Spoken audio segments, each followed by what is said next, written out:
Hello everyone, so today this is going to be just a brief video about other realms of existence. So when we usually think about other realms of existence, you might think of something like a heaven or a hell, or a dimension that's filled with all of this kind of very vibrant flora and fauna that has different alien shapes that we're not used to, and different plants and beings that might have longer legs or limbs, elongated heads in various shapes and sizes and various natures. A lot of our idea of other realms of existence are just strange alterations to how we view the natural world and imagining how it might look in other dimensions. There's virtually infinite other universes, and there are many various dimensions in which these universes kind of group together. There are many forms, and some of them are like that, but a lot of them wouldn't be noticeable. They wouldn't be familiar to our eyesight, to our ears. There's so much happening even around us as human beings that we can't see because it exists at different frequencies, whether it be different kind of frequencies of light, or I don't know if that makes sense, but different kinds of light that we can't see, or different levels of smell, or different frequencies of sound that we can't hear. We exist in a very narrow frequency that is virtually infinite. Virtually infinite means that by the time you count it, more has been produced. Whereas actually infinite means it's actually infinite, but it's just ever expanding. In this, you can call it creation, you can call it the tree of Yggdrasil, all these various dimensions and universes kind of like grouped together. Whatever you want to call it. There are many ways that things manifest, but for so many of them, they exist in ways that we don't really think about. It's not super relative to our experience. One thing that makes our realm and our universe and our various dimensions around these universes, or on these planes of dimensions and these universes kind of group around, that might seem familiar to us, they're very material, very solid, very dense. So most of the other universes and dimensions, they are not nearly as dense with matter. There's more of them, and they're vaster, but they're not as dense. They're not as corporeal as this human being is, or this world is that we look and see around us. Other beings that are in other realms actually visit this realm to be like, wow, this is pretty impressive. This is pretty amazing. Something like astral gazing or astral travel in our minds. That's what, and in our practice, that's what other beings also do to visit here and really take in the sights and being like, wow, this is so solid. And they don't see things like we do. They might not see as much color. Let's put it this way. Our realm doesn't look as colorful and as varied in energy, but it looks far denser. Just imagine kind of visiting a realm that you go into and it's just like jello.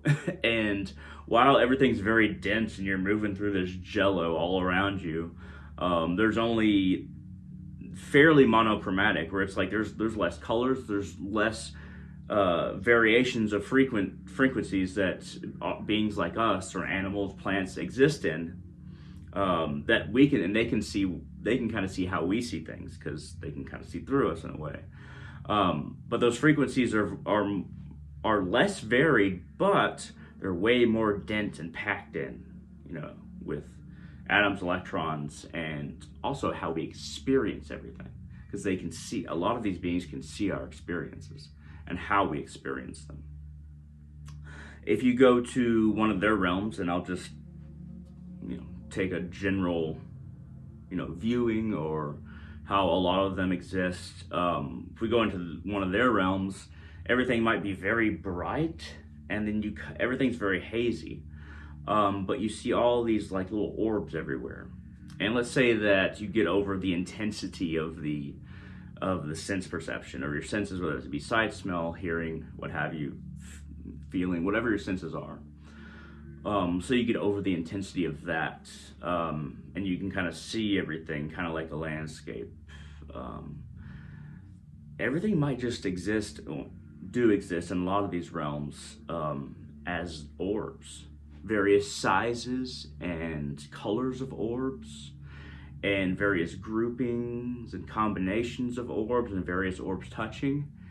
And it may look so alien and we're just kind of floating in space in a way, but space isn't black. It's all these colors all around, but there's all these orbs of various sizes. And if we went to this dimension that I'm talking about, there's many like it, we would have to be an orb too. But if we would see with human eyes, it's just like a bunch of orbs everywhere, interacting in a way that we're not familiar with. But if you were to take on their eyes, whether it be a Ghana or an Apsara or any kind of yaksha, any kind of being that exists in a different way. I'm not saying that this is how they view it or what their realms are, but if we take another being, another type of being, they'd be able to see their whole world, all of their interactions don't need to be anything else but orbs, or perhaps squares in some dimensions. The shapes might not be as varied, but the communication between all of these orbs, between an orb and its environment, the environment and the orb, and the environment itself might be orbs, but maybe a little bit larger, similar to planets, but not as confining. And the smaller orbs might be just as visible as the planets. A lot of strange interactions between things in a dimension like this, and you expect to look out and see space beyond the orbs that is black, but it'll just be various layers of light as all these orbs are exchanging. But societal structure, they have that, where all these orbs can see and communicate with one another, can view their landscape in a way that we might view our landscape. It doesn't look the same, but they can interact with their landscape and understand it in a way that makes it just as familiar as we do with our landscape. And as far as human beings go, the reason why we put human bodies on various gods or human facial features is so that it's easier for us to relate and thus attune to that god, that goddess, that spirit, that being. But there's not the amount of dimensions where beings look like us. It's only in the material dimensions where beings, are very anthropomorphic. Arms, legs, torso, lower body, upper body, head. And if we were to go into their dimension, they can view the nature to various levels of sight based on their advancement, can view, if you're telling the truth, what your chakras look like, the nature of your energy.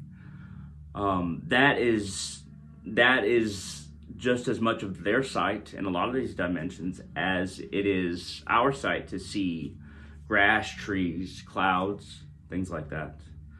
But it's very hard for us to relate to things or to view things as being sentient or just as valuable as our life unless they look like an animal or very much like us. That's why we put these garbs. And when Shiva came here as Adiyogi and in other avatar forms, if you believe in those, he didn't look like Shiva originally. He had to put on a human-like body, similar with Vishnu. It's something that we could relate to, something that we could speak with. And they can put on, and beings on that level can just put on bodies and take them off very easily. But it requires a gathering of material. And once again, when another being comes to this this dimension, or the material dimensions and universes that are in those dimensions, it's a whole different orientation of time as well, because space and time are incredibly related. A lot of different dimensions, they experience events make things happen. They don't just happen naturally. Things don't just age. It's all sequences of events. But when they come here, it's like, wow, this is a whole different orientation for them too. Not necessarily Shiva, not somebody on that level, not a being on that level, not a presence on that level. And by the way, God or gods or what have you, if you want to talk about source or God, one God, it's not necessarily that a god or gods have to travel. They're just everywhere in a certain way, at a certain frequency. Quantum entanglement, the idea of quantum entanglement, one quantumly entangled particle in this part of the universe and another completely different part move in unison. And similarly, various presences, maybe, like Ma Kali or Shiva, they just kind of exist everywhere. And then that's why they have influence, because they just kind of exist. They don't have the confines of a human body, but in order to relate to them, we have to view them kind of as a human body a lot of the time. Ma Kali, I often see her as just light, coming from a vaguely anthropomorphic, huge, gigantic, vaguely light, very light, anthropomorphic being with a special planet in her lap, and I think of that as Haranya Loka. And now let's go into another part of this. So, either realm would be both like, wow, this is interesting. They would view us the same way. But when we look at our experience of both time and space, it's completely different events. But it's also interesting to think about that there are heavens and hells. So, man, I put in quotations because they're not like what the propaganda, religious or I guess not secular, but religious propaganda about heavens and hells being a fire or things like that. A lot of the hells that beings of any kind, life forms, the souls behind everything, so life forms go to kind of burn off bad karma. You're just kind of existing there as an orb. You're not necessarily anthropomorphic, but your experience of things is just as varied as if you were anthropomorphic. And the reason why a lot of souls who do a lot of good things but are still kind of attached to this realm is because if they went to one of the true astral heavens and not just one of the heavens where you enjoy things as an anthropomorphic being because you did a lot of good stuff and then come back to keep on your spiritual journey, but an actual astral heaven where it's the next stage and not just a place where you go to be rewarded or an astral hell where you go to be punished, but the next stage of existence, honestly, even for a very, very good person, it'd be pretty boring. A lot of what draws us back to material existence is that we still have a very, we think varied but very limited relationship with existence. So let me give an example. Let's use it's not just a metaphor, but it's a metaphor that is very blatant where you can kind of see what I'm talking about. So if you go to an astral heaven, that's actually the next step. Just imagine walking around a planet where it's all jungle, trees, shrubs, and animals here and there, but not super packed.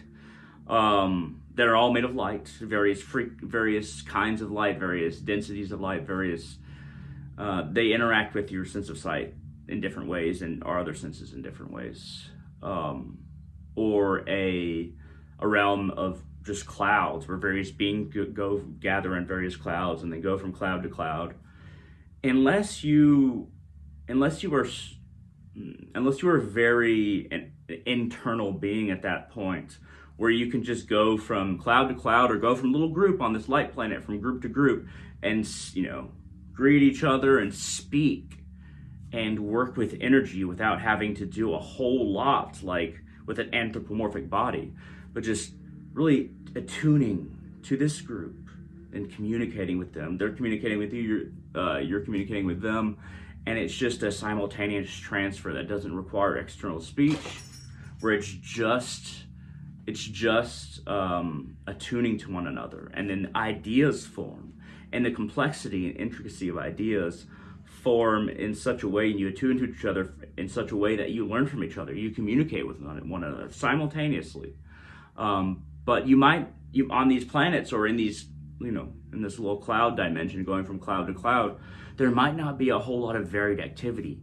You'd have to be very, what we might call cerebral, but it's more energetic cerebral, where it's not, you don't have like necessarily a cranium, but you are existing and communicating through exchanges of subtle ideas and flowing of ideas and flowings of energy, and kind of directing energy in very subtle ways to produce various effects through the various projects or works that happen in these dimensions. But for somebody who is very much attached to being very busy materially and doing all these various tasks, it'd be very boring, and it might even be hellish, because if you have not reached a state to where you're so beyond your animal nature, and animal nature isn't bad, it's just it has led us to have a platform for this level of cerebral activity. And that's what nature has done for us, what Mother Nature has done for us. Not as consciously as us, but unconsciously for billions of years to reach here. And matter is always going to be taken that way, because life will enter matter when the matter is appropriate to the appropriate vessel. But, if you have to be really not attached to your various animal ways of functioning. A life based around needs. Need to eat, need to sleep, need to have sex, need to prove dominance physically, need to be satisfied by other material that is very different from your material. And even the need to fear and be afraid. Because sometimes in a lot of these realms, if we went there with our animal nature, to not be afraid of things, to not exist in some level of fear in relation to need, would be very discombobulating and very frustrating, actually. But to be so disconnected from animal nature, even plant nature in a way, but to be so disconnected from that is what you need to be to actually go to the next phase, and not just go to an astral heaven or hell where everything kind of looks the same, even though you don't quite look the same. You're much smaller. You don't need to exist in the same way, but to either, everything might still look anthropomorphic. You might see cities, great cities, terrible cities, good forests, bad forests, and you burn off or good or bad karma. Those aren't the next stages. Those are rewards and punishments until you come back here to do the actual spiritual work to get to the next stages of manifestation of realms. And then once you get there, you have to be really disconnected from a lot of what we think of as human life. And it's, human life isn't bad, but it's at a certain stage. It's almost like a lot of people, are angels or demons? Are they better than us, worse than us? No, I mean, is an earthworm bad? Is a bat bad? Is a deer bad or good? No, it just is, because that's this level of development, of its soul's development. We have to really reach the next stages, we have to be beyond. We have to work beyond the kind of life that keeps us here, kind of attachments that keep us here. And do not believe that the multiverse is so cruel that only one religion is correct, or only one way of being is correct, and then anything getting punished forever makes no sense. The universe is not so cruel. It might be cold. What you sow is what you reap. Every action that you perform will have an effect on how you manifest, or what manifests for you in this world. But it's always fair, and nothing is eternal until you get to complete unification with the source, or the spirit beyond creation, whatever you want to call it. But in a way, the spirit beyond creation, this presence, this grander presence, the force, it exists everywhere, but to certain densities. And in here, while everything may seem very physical, it's a good side and a bad side. So the reason why we go to astral heavens to experience, heavens or hells, to experience, burn off good or bad karma. we still have to come back here to do the work. The energy here is in these material realms, the material universes, is very dense, and we're working on the very cusp. That's why when we look out into space, it's black. It's not infinite. It kind of feeds into itself. Anyway, but we're very dense because we are working with the most foundational level of consciousness to work to more subtle and subtle until we're so subtle we're everywhere with the spirit beyond creation, the source, what have you. Kind of on the material realms, we're on the verge, and we're working our way back to more and more subtle until we're so subtle the container that contains our soul, it can no longer be contained in any way, and then we're just everywhere and we're everything. So it's all about slowly getting rid of that barrier. And we have different vessels, but we always go to a vessel that is meant to catch us. Kind of like different vessels catching rainwater, but every vessel only catches a certain kind of rainwater. We're still a part of the grander presence. We're still a part of the grander computational forces, I've often called it, or God or source. We're still a part of that. But our individual soul is working its way back to not needing and not being attached to any kind of vessel. And when we're orbs, kind of relating to one another as orbs, that's more subtle, but it's not complete. The container is still there, it's just a more subtle container. So this has been a brief video about other realms of existence. I wanted to make it more brief, but then I get caught up, like y'all see me get caught up. A lot of this is very Hindu, very Vedantic. I mean, everything's part of the same thing. Non-dualistic. And I'm giving you keywords that you can search. I am a Shakta. S-H-A-K-A. No. S-H-A, Shak, and then K-T-A. There we go, Shakta. Which means I view everything as different kinds of wombs. Very gynocentric worldview. Inside myself is one kind of womb, then body's kind of womb. This world is kind of a womb. And then there's another womb that's, the solar system, then universe, then multiverse, just layers of wombs.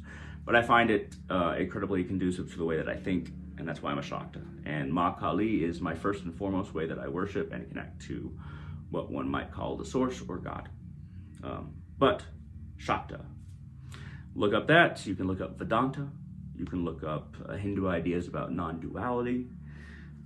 Delve into this. This is the first time you're hearing about this, and if this is not what you expected. If you expected me to talk about ghosts, and I'll definitely talk about that at some point, even more than I already have, especially how when we die, it's good to tie the big toes together so that our cells in our body naturally want to bring back in life, but to help us just keep on going, to move on, sometimes it's good to tie the big toes together. And the reason why in Hinduism, burn the body, if a being is advanced enough to gather up all the energy and then move on by itself, you don't need to burn the body. You don't need to waste the wood, just bury it or leave it out. But if, for most people, the vast majority, burn the body so the energy knows that it's not just going to cling to a kind of in-between existence that is unpleasant. And a lot of experiences of heaven and hell is not necessarily heavens and hells that I was talking about, or a fire or light, is the amount of attachment that the energy in the body has with the body, and it's trying to leave. And if it easily leaves and isn't attached, it's very pleasant. If it's very attached to this body and very, very attached to the way that its body is, then it might keep on hanging on a tiny bit, not in a way that you can come back to life, but in a tiny bit to where it's very unpleasant, and our energy trying to tear away, but there's a part of us that is keeping us here, and it's not pleasant. And all those orbs that you see, by the way, that kind of float around in some videos, and most orbs are just pieces of dust, but there's some that are real. It's almost like there's a being from another realm that's both using a keyhole and its own body in a way to kind of explore this one. I wanted to throw that in there because I don't have a huge video to make on that, but I forgot to put it in there. At any rate, thank you very much for watching. Share this video wherever you like, and hit that like button down there. Like this video, it really helps out the channel. And let me know if you've listened to this far, and just say I've listened to the whole thing, and or just say thank you for making this video. Any kind of comments also gets traffic to the channel, very much appreciated. Likes and comments, and once again, share it wherever you like. At any rate, I hope this was useful. I hope this gave you an interesting picture of the multiverse and how different various dimensions operate, and believe it or not, this was fairly short compared to how long I could have made it. At any rate, thank you very much for watching, and I hope all of you have a wonderful day.